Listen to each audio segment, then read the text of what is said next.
तव्हां ॾिसी रहिया आहियो KTV वर्ल्ड न्यूज़।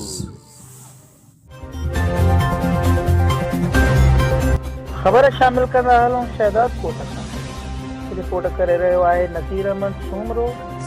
शहदाद कोट में NTS सिंध यूनिवर्सिटी, इकरार यूनिवर्सिटी ऐं IBS टेस्ट पास उस्तादनि अपग्रेडेशन डेट ऑफ अपॉइंटमेंट की तारीख़ खां कंफर्मेशन ऐं तालीमी इंक्रीमेंट ऐं प्रोमोशन समेत ॿियनि मुतालबनि लाइ प्रेस क्लब आॾो पहुची एहतजाजी मुज़ाहिरो करे घणो है।